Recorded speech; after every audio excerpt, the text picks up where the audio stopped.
Johnson. Johnson. Vous avez changé quelque chose, Johnson. Une nouvelle paire de lunettes peut-être. Vous avez trouvé quelque chose? Rien de bien concluant, j'en ai peur. J'ai beau contacter tous les transporteurs de la région, aucun d'eux n'a pu me donner des informations pertinentes sur le meurtre du jeune Carcassonne. Il semble que cette affaire est bien plus complexe que prévu.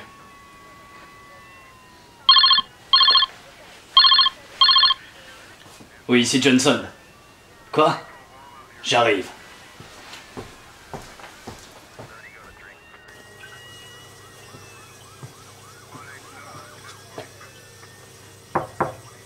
Madame Domino? Oui, c'est moi. Inspecteur Johnson, brigade du GDS. J'ai quelques questions à vous poser. J'ai tout vu, inspecteur. Parfait. Dites-moi tout. Il faisait sombre, une lumière tamisée, jaune, de très mauvais goût.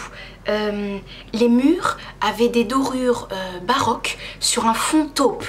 Et le sol, c'était du parquet sombre, de l'acajou, je crois. Oui, d'accord, madame, mais le meurtrier, l'avez-vous vu ou entendu? Il me semble avoir aperçu une petite silhouette de bois s'enfuir. Une petite forme noire, vous dites. Johnson, appel à toutes les unités. Je crois que j'ai trouvé notre homme.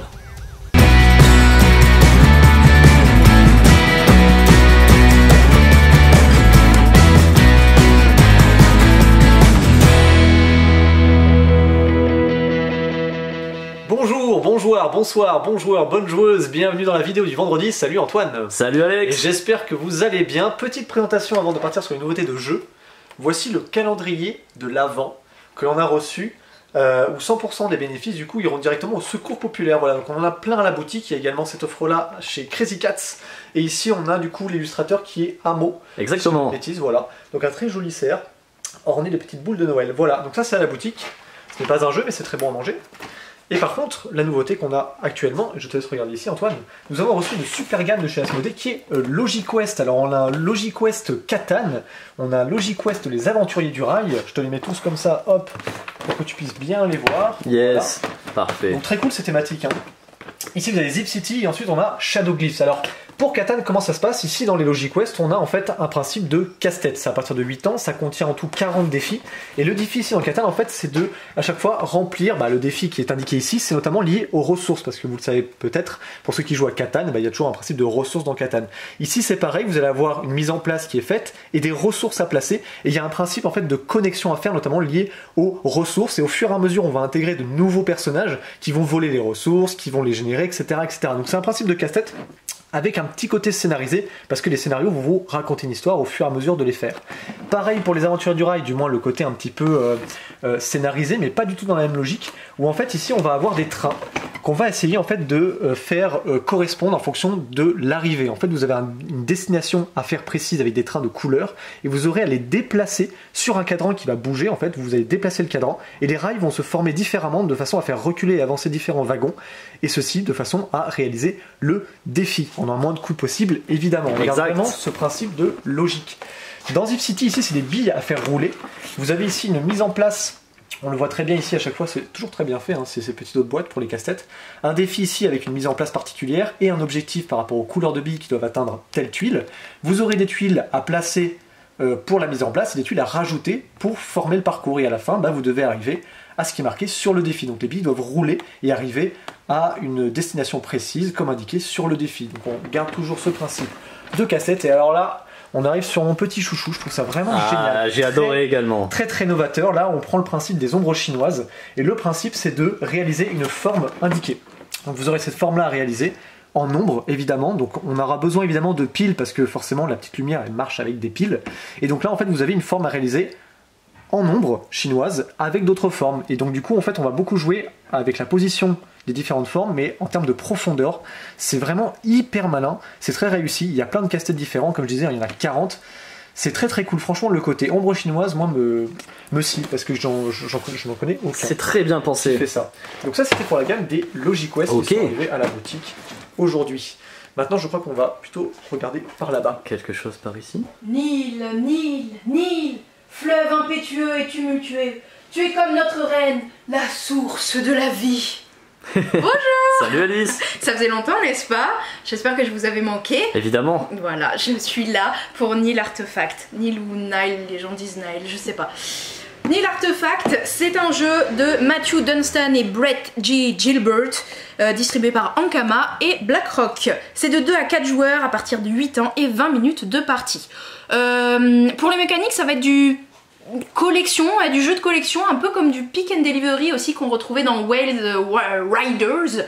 En fait, vous allez avoir des petits bateaux qui vont remonter le Nil comme ceci, et vous pouvez à votre tour avancer d'autant que vous voulez, hein, vous pouvez même aller jusqu'au bout, vous pouvez juste avancer dans le sens de votre bateau, vous pouvez pas reculer, vous nous avancez seulement. Okay. Là où vous vous arrêtez, vous pouvez même vous arrêter sur un endroit où il y a déjà quelqu'un, vous allez pouvoir récupérer une des cartes artefacts, Nil Artefact, qui est là où vous êtes arrêté. Vous la récupérez et en fait vous allez les récupérer pour remplir des contrats là-haut qui en fait sont techniquement construire des pyramides, des temples pour les dieux qui veulent des symboles particuliers. Vous voyez ici, pour remplir ce contrat, il faut un artefact qui a ce signe bleu et un artefact qui a ce signe rouge, et donc vous allez les accumuler devant vous pour pouvoir monter au fur et à mesure dans les étages de pyramide. Et quand vous avez le premier qui a atteint le haut, eh bien enlève la carte, gagne 5 points. Ceux qui avaient réussi à atteindre au moins le premier niveau gagnent 2 points, et ensuite on enlève la carte et on en rajoute une nouvelle. D'accord. Vous pouvez, quand vous arrivez au bout, en fait, tout au bout, ça arrive hein, forcément, eh bien vous devez rester un tour à ne rien faire. Sauf si vous récupérez des petites pièces, voilà, il y a de la monnaie que vous voyez ici. Vous les gagnez au fur et à mesure, souvent parce qu'elles sont, vous voyez, dispatchées sur certains ports. Et donc elles servent principalement à pouvoir payer 3 pièces d'un coup pour retourner tout de suite votre bateau et pouvoir retourner en arrière. Voilà, ça c'est vraiment, c'est un petit jeu très très simple, c'est pas pour rien qu'il dure que 20 minutes de partie. Voilà, c'est une sorte de pick and delivery mais collection. Voilà, c'était Nil Artefact. Super. Et pour la suite, j'opère une rotation par ici.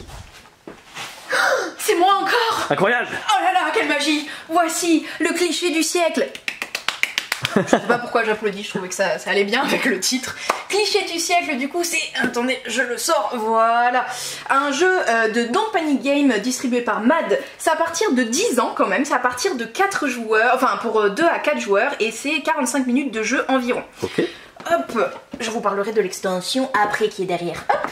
Alors, cliché du siècle, et bien comme le dit le titre, vous allez prendre la photo d'une réception ou autre. Il y a des paravents qui vont vous faire des fonds différents, des fois sur des terrasses, etc. Mais voilà, il y a toujours une célébration et vous êtes le photographe et vous allez devoir prendre la meilleure photo de groupe avec tous les invités. Donc le truc, là je l'ai mis en place hein, quand même parce que ça mérite d'être mis en place, hein, vous voyez. C'est très beau. C'est génial hein, ces petits standees là comme ça, trop bien. Vous avez même des petits accessoires sur les tables. Chacun va avoir son paravent et les invités et la table. On a tous les mêmes, hein, vraiment tous les mêmes. C'est juste qu'on va agencer nos photos différemment. Pourquoi on va agencer ces photos? Eh ben, assez classiquement pour faire le plus de points de victoire possible au bout des 6 manches. Et pour remplir, pour avoir des points de victoire, vous allez devoir remplir les conditions et les caprices de tous les invités, voilà, qui sont cachés dans ces enveloppes. Vous n'en avez que 3 à chaque fois, chacun, et vous allez pouvoir, hop, consulter les 3 cartes contraintes qui ont été mises au hasard dedans. Donc ce sera jamais les mêmes contraintes pour Ayn le Corgi et Tati Michel, ce sera jamais la même chose. Voilà. Et vous allez devoir, donc au début c'est totalement vide, voilà, vous les avez sur le côté et vous allez essayer de placer vos personnages pour remplir le plus de conditions possible. Si à la fin de des 6 manches il y a un personnage, vous avez rempli aucune des 3 contraintes, vous avez moins 1 point. Okay. Déjà, donc des fois il vaut mieux ne carrément pas le mettre dans le champ. Vous avez le droit de faire ça. Au moins il vous enlève pas de points. Donc là on avait sorti, je crois, Ayn. Non, c'était qui? Ah oui, la petite gamine. Comment on va l'appeler? Charlotte. Charlotte, c'est parfait. Voilà. Charlotte. Et ben voilà, le hasard a fait que Charlotte veut cacher le visage de Charlotte. D'accord. Donc déjà vous avez des contraintes qui des fois ne se réaliseront jamais. D'accord, c'est voilà. malo, c'est un mauvais tirage. Exactement, mais ça arrive, hein. Okay. C'est vraiment c'est un exemple, ça arrive totalement, comme je vous ai dit, c'est au hasard. Des fois il y a marqué je ne veux pas être à la table, et l'autre carte ce sera je veux être à la table.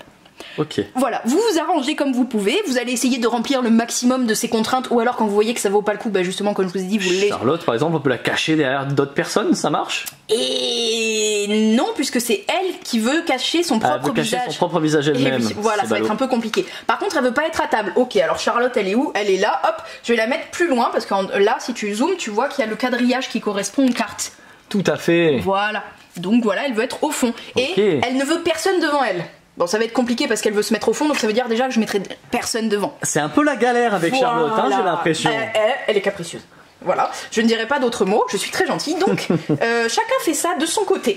Voilà, quand tout le monde a fini, on va retourner une carte d'échange. Ah oui, parce que j'ai oublié de vous dire, mais il y a toujours 4 enveloppes qui n'appartiennent à personne, qui sont au milieu. D'accord. Voilà.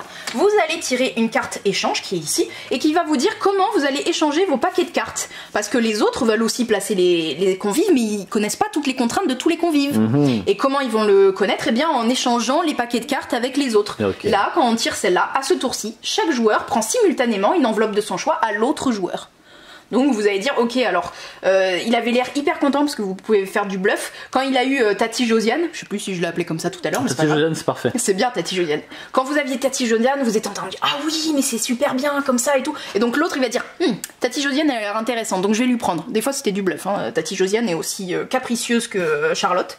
Donc voilà, et ensuite on va recommencer avec des nouvelles enveloppes, etc. pour essayer de connaître les contraintes de tout le monde. Mais entre temps, des fois vous allez les changer de place parce que finalement avec une nouvelle contrainte, il se met plus au même endroit.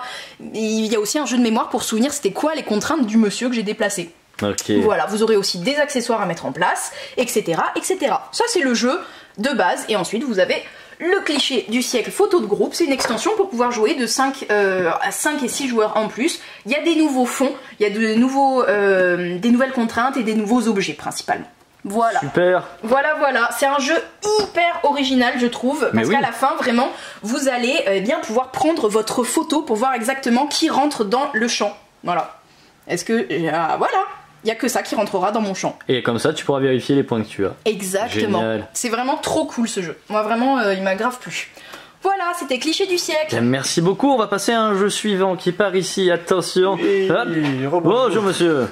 Voici Osirium. Osirium qui a un thème d'Égypte. C'est illustré par Miguel Coimbra qui a déjà illustré le très grand classique Seven Wonders. Et c'est un jeu de Alain Puisségur. Ici on a une mécanique plutôt abstraite mais qui peut être très efficace parce que c'est un jeu qui se joue de 2 à 4 joueurs. Donc je pense qu'à 2 ça marche aussi bien qu'à 4. Il faut avoir au moins 10 ans pour y jouer, c'est des parties d'environ 30 minutes. C'est assez rapide, assez abstrait comme je disais. Pourquoi? Parce qu'en fait, dans ce jeu, donc dans Osirium, le but du jeu est de réaliser en fait 5 objectifs. Les objectifs, ce sont ces petites cartes-là que vous voyez, et qui en fait regroupent en général 3 amulettes de couleurs différentes ou identiques à chaque fois.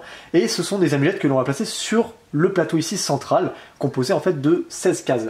On va en fait, à chaque tour, avoir une main d'amulettes, et on va les poser au centre de la table de façon à créer des connexions entre les amulettes. Les connexions se font entre autres grâce aux différentes flèches qui pointent vers de nouvelles amulettes. Donc quand elles pointent dans le sens d'une amulette, elles vont se connecter, donc vous allez pouvoir réaliser des objectifs. Donc à votre tour de jeu, vous placez une amulette sur le centre de la table, et si jamais une connexion qui est faite et qui remplit vos objectifs ici, du coup se fait, vous allez valider l'objectif. Mais ce qui est malin, c'est que vous avez des points blancs en haut de la carte et des points noirs. En fait, il y a un principe de divinité et de chaos, et vous aurez le choix en fait de marquer les points en divinité ou en chaos.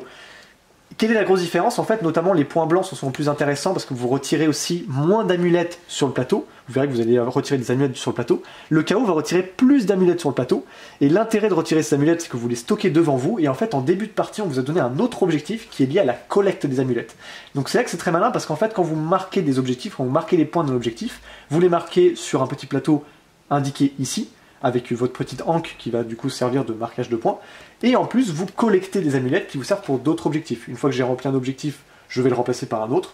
Dès qu'un joueur a rempli 5 objectifs, du coup ça met fin à la partie. Celui qui a le plus de points à la fin de la partie l'emporte. Donc c'est très accessible. Il y a des petits twists un petit peu par rapport notamment au fait qu'on peut créer une asymétrie avec une variante dans le jeu. Vous avez un petit pouvoir qui est lié à la divinité que vous jouez. Ça c'est si vous jouez justement avec la variante un peu plus expert. Mais en tout cas, ça reste très accessible Osirium avec cette mécanique assez abstraite de collection et de réalisation d'objectifs. Ça c'était Osirium. Autre jeu qui je pense va vraiment bien buzzer. On le voit depuis tout à l'heure. Oui, c'est l'Empire de César, vous avez l'œil. L'Empire de César, je pense qu'il va bien marcher déjà parce que Tom le recommande beaucoup. Salut Tom, d'ailleurs, profite très bien de ce grand week-end.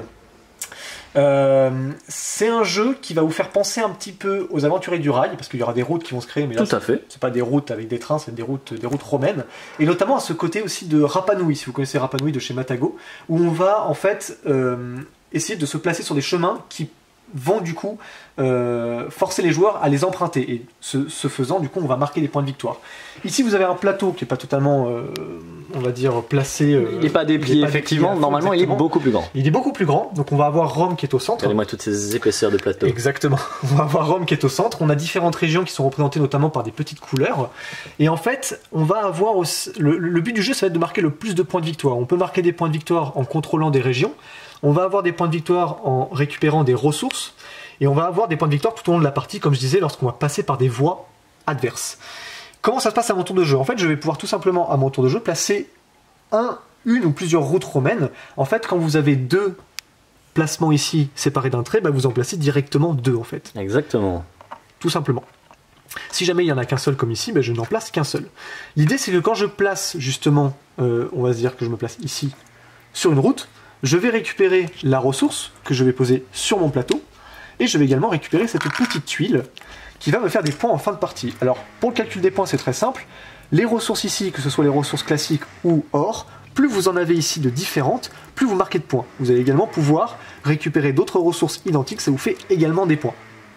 Vous avez la ressource d'or ici, qui peut être aussi très intéressante pour marquer des points.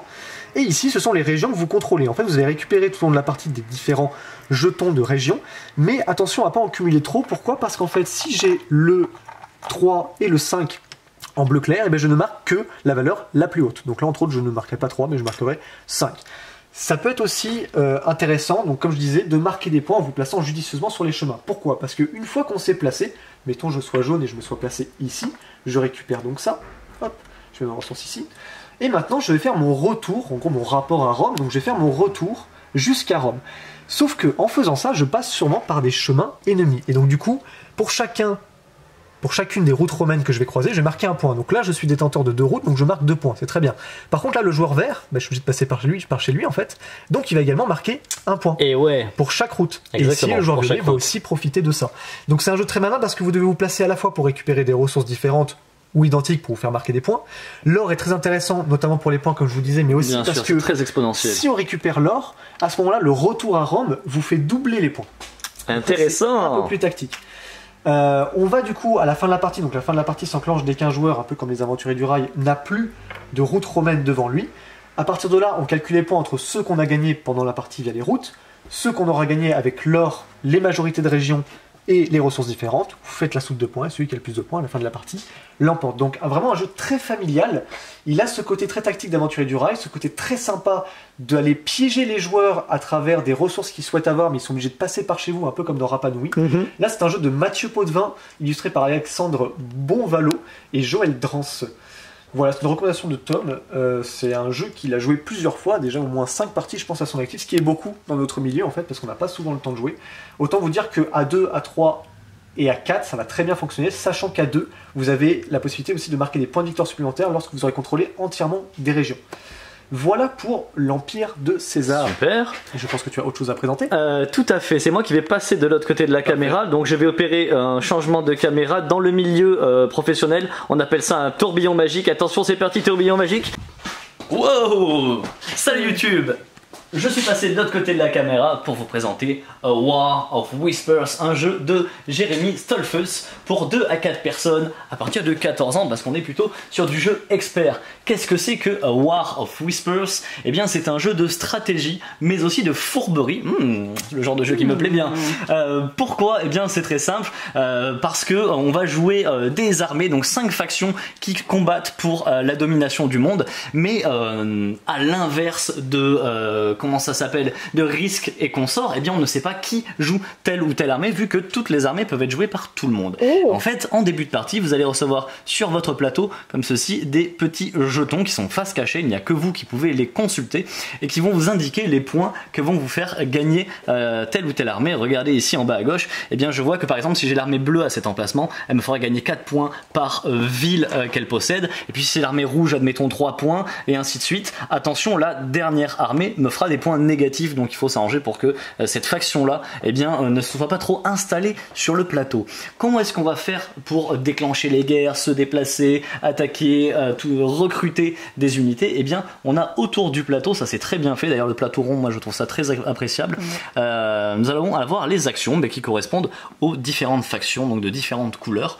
Je vais pouvoir aller poser un de mes personnages sur un emplacement disponible, et ce faisant, je vais activer toutes les actions, celles sur lesquelles je me suis posé, et celles qui sont à gauche, si elles sont inoccupées, parce que par exemple s'il y a un joueur qui s'est déjà posé sur la gauche, il va couper le nombre d'actions que je peux faire, donc on va déjà pouvoir se bloquer un petit peu à ce niveau là. On se dit oulala, mais attention, j'ai l'impression que Alex il a très envie de jouer les bleus parce que eh bien probablement ça lui fait marquer des points, et en plus c'est du militaire, donc Alex il aime bien le militaire, il aime bien cogner sur tout le monde, il s'est posé là, et bien enfin, il veut se poser là, et bien moi je vais me poser pour couper sa ligne d'action, et puis ensuite je vais faire les actions qui sont indiquées en face des petits symboles. Ces actions c'est très simple, ça peut être de recruter des garnisons comme je vous l'ai dit, donc aller chercher des petits cubes de la couleur et de les faire popper, les faire apparaître sur le plateau.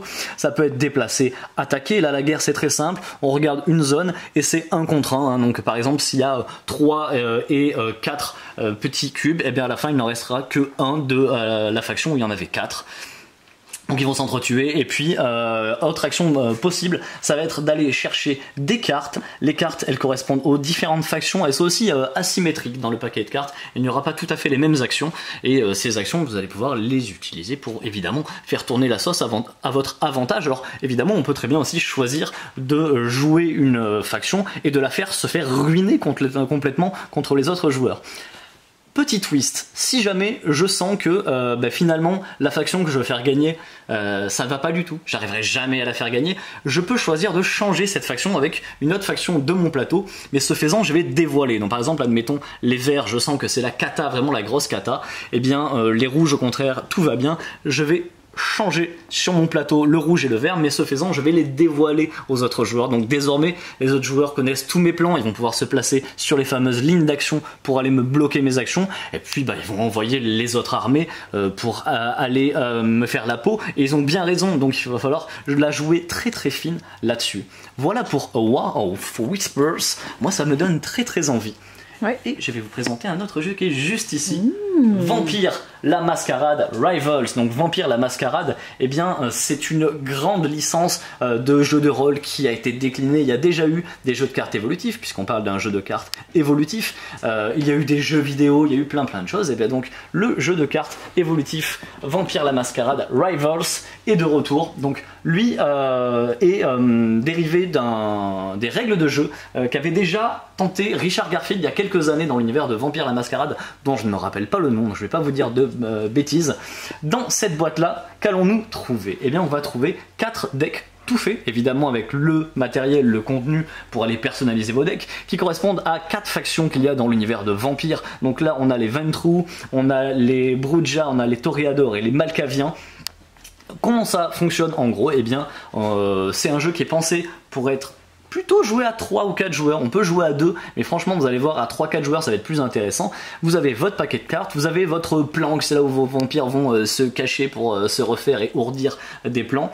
Vous avez donc un paquet de cartes de vampires, un paquet de cartes d'action, et à votre tour vous allez pouvoir faire des actions. Ces actions ça peut être jouer une carte tout simplement, donc par exemple mettre un vampire en jeu, clac. Ça peut être activer une carte, donc par exemple activer un vampire soit pour attaquer un autre vampire, soit pour aller chasser des humains en ville, soit pour aller cogner des humains parce que quand ils arrivent avec le SWAT et des mitraillettes qui vous tirent dessus ça se passe pas très bien, ou alors chasser, se battre même plutôt contre des vampires des autres joueurs. Attention, si les vampires des autres joueurs sont dans leur planque, ça va être plus dur de leur cogner dessus. Il y a une ressource qui s'appelle l'information dans l'univers de Vampire la Mascarade. L'information c'est très important et il faudra par un moyen ou par un autre, il y a des cartes qui permettent de faire ça, aller chercher de l'information pour pouvoir aller taper les vampires des autres joueurs qui sont dans la planque. Il y a plein de choses dans ce jeu, il est très complet, beaucoup de ressources. Déjà parce que j'ai pas commencé dans le bon ordre, il y a plusieurs moyens de gagner. Donc ça peut être simplement éliminer votre rival, oui, parce qu'en début de partie, vous allez avoir un rival que vous recevez secrètement, un autre joueur autour de la table à qui vous devez faire la peau. C'est le titre. Voilà, c'est le titre. Et puis c'est pour ça qu'à 2 c'est peut-être un peu moins intéressant à mon goût, alors qu'à 3-4 joueurs, on saura pas trop qui doit faire la peau à qui, et ça va créer des petites alliances, soit à long terme, soit à très court terme. Les meilleures alliances, c'est celles à court terme où on se trahit au dernier moment. Et autre moyen de gagner, c'est de faire des points de victoire. Ils portent un nom, je sais plus comment c'est, je crois que ce sont des points de cabale, si je dis pas de bêtises. Si vous arrivez à faire 13 points de cabale, eh bien vous allez remporter la partie. Vraiment, le jeu est très complet. Autre chose que j'ai apprécié également, c'est que vous allez pouvoir faire des comment on appelle ça, vous allez pouvoir ourdir des plans maléfiques. Ce sont des cartes de conspiration, voilà, de conspiration que vous mettez en jeu. Les conspirations, il va falloir mettre des jetons de conspiration dessus pour activer la carte, et cette carte, quand elle va s'activer, quand vous allez arriver au terme de votre conspiration, eh bien elle va apporter un effet négatif à tous les joueurs qui n'ont pas aidé à faire la conspiration. Et bien oui, parce que les autres joueurs, ils vont pouvoir vous aider à faire cette conspiration pour pouvoir justement ne pas la subir. Et c'est vraiment terrible, parce qu'en fait finalement vous forcez un petit peu les autres joueurs à vous aider dans votre conspiration pour pas qu'ils n'en payent, pour pas que ça leur retombe dessus. Vous l'avez compris, un jeu de cartes évolutif très complet. Évidemment, comme tout jeu de cartes évolutif, il y a tout ce qu'il faut dans la boîte là, mais le principe c'est qu'il va y avoir d'autres boîtes à venir, avec bien sûr les autres factions qui ne sont pas là pour l'instant, les Nosferatus et autres créatures des ténèbres, dans le bel univers de Vampire la Mascarade que j'apprécie particulièrement. Trop bien, on va enchaîner sur une autre époque. Oui, Anno 1800, message personnel à Yellow, arrêtez de faire des jeux trop bien en expert, c'est incroyable, il y a Narak, il y a Korra, il y a Through the Edges, et maintenant il y a Anno 1800, il faut que je fasse attention à mon portefeuille. Ralentissez Yellow s'il vous plaît. Ici c'est un jeu, donc du coup Anno 1800, ici un jeu de Martin Wallace pour 2 à 4 joueurs, pour des parties d'environ 120 minutes, je pense que ça peut être un peu plus, ça dépend du nombre de joueurs et de votre réflexion. On est sur un jeu expert effectivement, déjà parce que de base c'est l'adaptation du jeu vidéo. Anno 1800 qui est un jeu de simulation, de gestion de ressources, d'exploration, et ici là-dedans en fait dans ce jeu on retrouve un peu tout ça. Je vais comme d'habitude ne pas trop rentrer dans les détails, c'est ce que je dis toujours, bien sûr. Mais là on est sur du gros jeu, donc il faut quand même un peu vous expliquer la sensation qu'on va avoir ici. Moi je le compare à un Splendor beaucoup plus évolué, parce qu'il y a ce côté progressif que vous allez retrouver ici. En fait chaque joueur possède un plateau dans lequel il va avoir des bâtiments de base, et sur un plateau qui est commun on va avoir plein de bâtiments disponibles, et ces bâtiments là on va pouvoir les récupérer. Évidemment, pour récupérer ces bâtiments-là, il faut avoir déjà, en général, de la place, même si on peut toujours remplacer des bâtiments, mais quand vous remplacez un bâtiment, vous le remettez à disponibilité pour tous les autres, et c'est plutôt contraignant, ça dépend de ce que les autres cherchent. Mais quand vous voulez récupérer un bâtiment, on voit que les bâtiments ici, sur le marché, ils exigent des ressources particulières pour être construits. À ce moment-là, comment on gère les ressources? Parce que vous voyez qu'il n'y a pas de jetons de ressources, en fait, elles sont représentées sur les bâtiments. Et vous avez des encarts ici, qui indique l'emplacement des ouvriers que vous utilisez pour produire cette ressource-là. Donc par exemple, si je veux produire de la caisse ici et de la brique, eh ben, je vais devoir envoyer des ouvriers de cette couleur-là, c'est-à-dire rouge, pour pouvoir produire de la brique et des caisses. Évidemment, je n'ai que 2 emplacements, un en bas à gauche, un en bas à droite, donc je suis limité. Ce qui va se passer en fait pour marquer des points de victoire, c'est que vous avez des cartes en main, qui sont notamment des objectifs à réaliser. Mais pour les réaliser, eh ben, il faut avoir notamment des ressources particulières. Donc vous avez vraiment cette montée en puissance de j'ai des ressources pour construire des bâtiments qui produisent de nouvelles ressources pour construire des objectifs. En plus de ça, vous pouvez évidemment, je vous l'ai dit, pour le jeu vidéo, c'est de l'exploration. En fait, on a des petits plateaux ici qui sont au début disponibles, mais face cachée dans une pioche qu'on ne voit pas ici. Et vous allez pouvoir notamment, grâce à des navires que vous allez pouvoir obtenir dans le marché, et notamment grâce à des ports, parce qu'évidemment on ne peut pas avoir de navire sans port, vous allez pouvoir utiliser des jetons d'exploration pour pouvoir justement explorer et découvrir de nouveaux emplacements pour pouvoir étendre votre usine, en fait, votre plateau. On va avoir en plus des objectifs qui sont liés notamment à la navigation, qui vous demandent d'avoir des ouvriers précis pour remplir les conditions qui sont liées en fait à des couleurs et à des découvertes. Il y a notamment une ressource qui est très importante qui est l'or, qui peut vous permettre notamment de vous en servir comme joker, mais certaines cartes demandent exactement de l'or.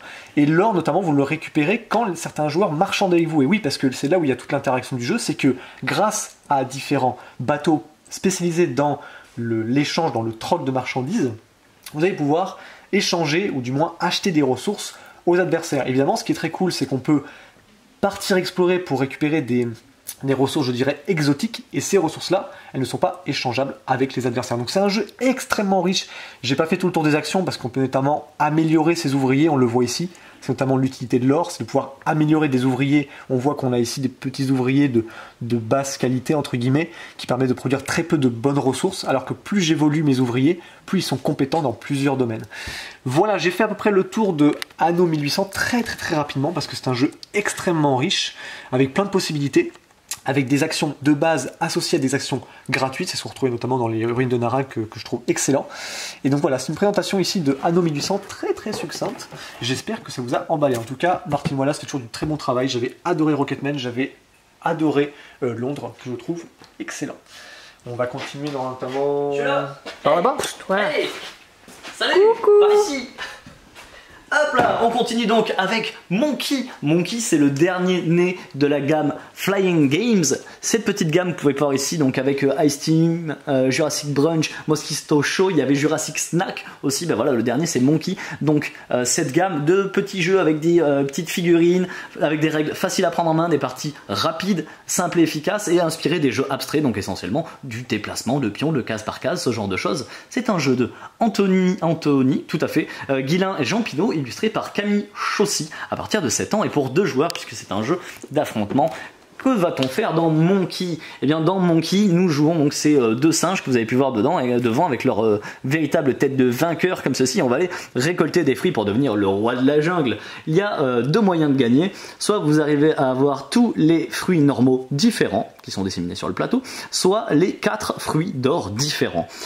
Le plateau, il est dans 4 segments que l'on va mettre de manière plus ou moins aléatoire en début de partie. Et sur chaque segment, on va mettre une des statues. Sur les statues, il y a les 4 fruits d'or et puis des petits fruits bonus. Les autres fruits sont placés sur ces emplacements-là sur le plateau. On va faire des petites piles de fruits. À mon tour, je pourrais déplacer mon singe d'autant de cases que je veux, tant qu'il n'est pas gêné, donc soit par le bord du plateau, soit par un autre singe, soit par une des piles, en diagonale ou orthogonalement, je peux me déplacer d'autant de cases que je veux. Puis, je vais pouvoir aller récolter des fruits. Il y a 2 manières de récolter les fruits. Soit je vais récolter dans les petites jarres, orthogonalement, donc on va tracer 2 droites vis-à-vis de notre personnage, et bien c'est toutes les jarres auxquelles on a accès, évidemment l'autre singe peut nous embêter à nouveau. Je choisis une jarre, et je vais retourner les jetons. Je vais pouvoir laisser ce jeton là.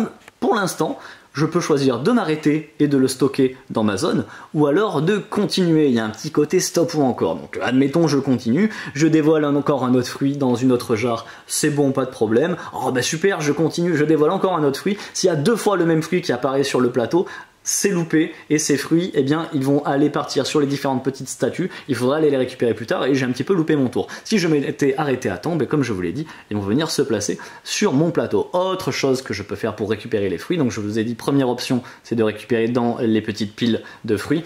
L'autre option, ça va être d'aller voir les statues. Vous allez utiliser l'un de vos 4 jetons de statue pour pouvoir avoir accès à cette statue. Donc la statue banane, j'utilise le jeton banane et je vais récupérer les ressources qu'il y a dessus. Pareil, les mettre sur mon plateau. Attention, si je veux réutiliser un jeton, il faudra que je passe mon tour pour pouvoir faire réapparaître mes jetons. Donc voilà, Monkey, un petit jeu d'affrontement pour 2 avec ce déplacement façon jeu abstrait avec une composante de stop ou encore qui je trouve fonctionne plutôt bien. Eh bien, je pense que ça va être l'heure de faire une rotation magique. Rotation magique. Je sais plus à combien on est, mais c'est parti. C'est moi. Bon, on enchaîne. Ici, c'est les jeux coopératifs d'enquête. Eh bien, on a un nouveau ici. Détective dans la gamme qu'on connaît déjà, un jeu d'enquête seul ou en groupe, où vous allez, et bien là l'histoire c'est qu'il y a un testament étrange laissé dans un coffre après la mort du propriétaire de ce testament, et vous allez chercher pourquoi on l'a tué et pourquoi tout le monde s'arrache ce testament. Voilà, tout simplement. On a aussi dans la gamme des Culinario Mortale, ces jeux d'enquête qu'on va faire durant un repas, durant un dîner. C'est vraiment hyper sympa, c'est presque comme une murder mais juste autour d'une table. Cette fois ça se passe dans un hôtel prestigieux à New York. Il y a une célèbre actrice qui est retrouvée morte dans sa suite. C'est quoi, c'est le 4e de la gamme je crois? Oui tout à fait, ouais, okay. C'est le 4e. Ensuite nous allons avoir fragment ici de notre cher Théo Rivière et Jonathan Favre-Godal, illustré normalement par Raphaël Samac et Magali Aude. Alors, ici, Fragment, c'est un jeu narratif, totalement narratif, c'est presque du jeu de rôle en fait, mais sans meneur de jeu et sans préparation. Donc c'est vraiment presque c'est de l'impro théâtral. Hein. Dans cette boîte-là, vous avez 2 univers, donc on a hop, là on le voit, hein. On a super-héros en gros, et ici on a post-apocalyptique. Mais dans ces deux univers, vous allez avoir 4 thèmes dans chacun, donc 8 en tout. Vous allez avoir dans le post-apocalyptique, vous allez avoir les extraterrestres, donc invasion extraterrestre, les zombies, une catastrophe climatique ou une catastrophe nucléaire. Et dans les super pouvoirs, vous pouvez avoir apprentissage à la X-Men par exemple, les Némésis, donc les ennemis jurés, plutôt justiciers ou protection. Donc déjà, tous ensemble, vous allez choisir quel univers vous botte le plus. Et en fonction de l'univers, eh bien chacun va piocher une carte avec des phrases à trous qui est totalement différente, et ça va vous permettre de créer un peu votre personnage. Par exemple, je suis machin et je sais pas, mon jouet favori, je vous dis vraiment au pif, c'est machin, et la dernière fois que j'ai mangé des pâtes, c'était tel moment. Okay. C'était vraiment totalement nul comme exemple, mais voilà. Déjà, ça vous donne une idée un peu de votre personnage que vous avez envie d'incarner. Et à partir de là, eh bien, on va désigner un premier joueur qui va tirer une carte de la pioche. Il va avoir un mot affiché, ici protection, et il va voir ces deux sigles là, vous voyez, il y a un pouce vers le haut et un pouce vers le bas. Si le sigle pouce vers le haut est dans la forme et dans la couleur de la carte du dessus de paquet pioche, donc là c'est le cas, hein, vous voyez, il a exactement la même forme et la même couleur, ça veut dire qu'il va devoir raconter un fragment d'histoire qui est autour du thème protection et qui sera positif parce que ça correspond au pouce levé. Si ça avait correspondu, oui c'est le bon mot, à le pouce baissé, c'est que protection va mal tourner en gros. Et si ça correspond à aucun des sigles sur le dos de l'autre carte qu'on n'a pas pioché, bah vous faites ce que vous voulez. Et donc vous allez voilà raconter ce morceau, ça peut être plus ou moins long, hein, vraiment c'est totalement libre. Et ensuite bah, vous allez continuer comme ça, le prochain joueur il tire une carte et il va improviser dessus. Comme tout jeu narratif, il y a une carte croix, vous pouvez en gros poser votre main dessus si vous voulez, ou le dire à voix haute, c'est dire stop, là le sujet qu'on aborde, j'aime pas, voilà, je suis pas à l'aise, ou voilà. D'accord. Voilà, vous pouvez arrêter, ou vous pouvez même dire non, là je suis pas inspiré, est-ce que quelqu'un serait inspiré à ma place? Parce que bon, bah, c'est pas non plus, on vous met pas sur le devant de la scène et on vous dit bah vas-y go, même si t'es pas inspiré, vomis, ça ira mieux. Donc voilà, c'est un jeu très bienveillant, qui vraiment je trouve initie au jeu de rôle, sans tous les inconvénients d'organisation de jeux de rôle. Je suppose qu'on ne va pas faire des super-héros dans un monde post-apocalyptique. Je pense que c'est vraiment ça, sincèrement, c'est un outil d'improvisation. Donc en vrai, une fois que t'as pris ça, tu peux faire tes super-héros dans un monde post-apo. Oh, cool. Voilà, et enfin... Opération Cookie, Unfold Kids. Je sais pas si vous vous souvenez, on avait eu Unfold Dark Story, qui était cette escape game énigme qui se déplie au fur et à mesure en comme une sorte de pop-up. Voilà. Et bien, il y a la gamme pour les enfants qui commence à sortir aussi. Donc, Opération Cookies. La différence, c'est que cette fois, dans une boîte, vous aurez 2 aventures. Voilà.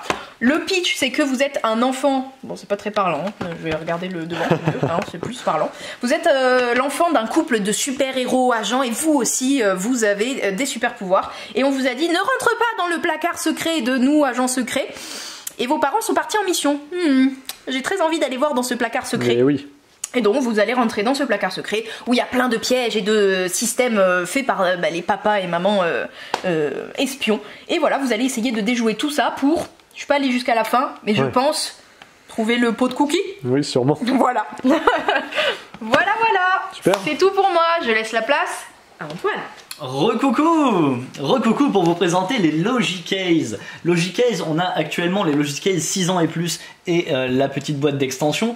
Il existe aussi Logicase 4 ans et plus, 5 ans et plus qui arriveront bientôt, et il faut savoir que tout ça, ça peut se mixer ensemble d'une boîte à l'autre, d'une extension à l'autre, sans problème. Mais qu'est-ce que c'est que Logicase? Eh bien ce sont des petits jeux de logique pour les enfants, pour jouer avec l'enfant ou pour qu'ils puissent jouer seuls. Comment est-ce que ça fonctionne? Vous allez voir, c'est très bien pensé. On a dans la boîte un petit support en bois comme ceci, avec un picot qui peut passer dans 4 trous qui sont disponibles, et des fiches. Des fiches, il y en a plus de 70 dans la boîte de base, et vous l'avez compris, dans les extensions, on aura des fiches supplémentaires. Chaque petite fiche, lorsque je la mets face à moi dans la boîte, on va mettre le bloc complet, me propose une petite énigme de logique. Donc là par exemple c'est très simple, ils ont mis volontairement un indice que je peux expliquer de manière très simple. On a un grand triangle jaune, il y a 4 formes en bas. Où dois-je mettre le petit picot? Je vais le mettre dans le triangle jaune. Bien sûr. Je vais essayer d'enlever la carte. Donc par exemple si j'ai mis dans le carré jaune parce que j'ai pas bien compris l'énigme, clac, la carte elle va être bloquée. Je ne peux pas l'enlever du support. Alors que si j'avais mis dans le triangle, Vous voyez ici, alors on ne voit pas forcément très bien, mais vous verrez à la boutique, on le voit très très bien, la carte elle est perforée de telle manière à ce que je puisse enlever la carte si j'ai choisi la bonne option. Alors là, le triangle c'est super simple, mais ce qu'on va trouver à l'intérieur, eh bien c'est beaucoup plus malin et surtout c'est extrêmement varié au niveau des propositions de logique. Vous allez passer d'un système de pensée, de logique à un autre constamment. Il y a des choses avec des chiffres, avec les couleurs, comme vous voyez, il y a des labyrinthes, il y a énormément de choses. Comme je vous l'ai dit, avec les boîtes et les extensions, ça fait vraiment un paquet d'énigmes logiques à faire et l'enfant, une fois qu'il a compris le principe, il peut passer son temps dessus tout seul ou on peut faire ça tous ensemble autour de la table, c'est tout à fait envisageable. Voilà pour les Logicaise. Très cool. Et on va bientôt conclure cette vidéo, je vais passer bien sûr derrière le traditionnel comptoir. Les joueurs de Yu-Gi-Oh! On vous a pas oublié, il y a tout ce qu'il faut pour faire des duels ici. On a reçu, je vais essayer de les faire de tête, non c'est pas vrai, je triche en lisant à l'envers, du Assaut Cyber. Ici, les anciens gardiens, Explosion de la Destinée et les duellistes légendaires de la Tempête Synchro. J'ai réussi à tous les dire sans fourcher, sans les mélanger, c'est un miracle. Eh oui. Pour conclure cette vidéo, d'habitude on vous dit allez à vendredi prochain, mais attention pas cette semaine. Pourquoi? Parce qu'à partir de lundi prochain, eh bien, vous allez pouvoir découvrir nos vidéos coup de cœur. Tous les jours, du lundi au jeudi, pendant plusieurs semaines, eh bien, vous aurez une vidéo d'un vendeur ou vendeuse de la boutique Jeux des cartes Bordeaux qui vous présentera un coup de cœur année 2021. On a pris beaucoup de plaisir à les tourner. Alex est encore en galère pour les monter, mais Alex est un super héros, il n'a pas besoin de sommeil et je peux vous assurer qu'il a fait un super taf. Il nous tarde vraiment de vous faire découvrir ça. Donc je vous dis à lundi et d'ici là, amusez-vous bien et à bientôt chez Jeux des cartes Bordeaux.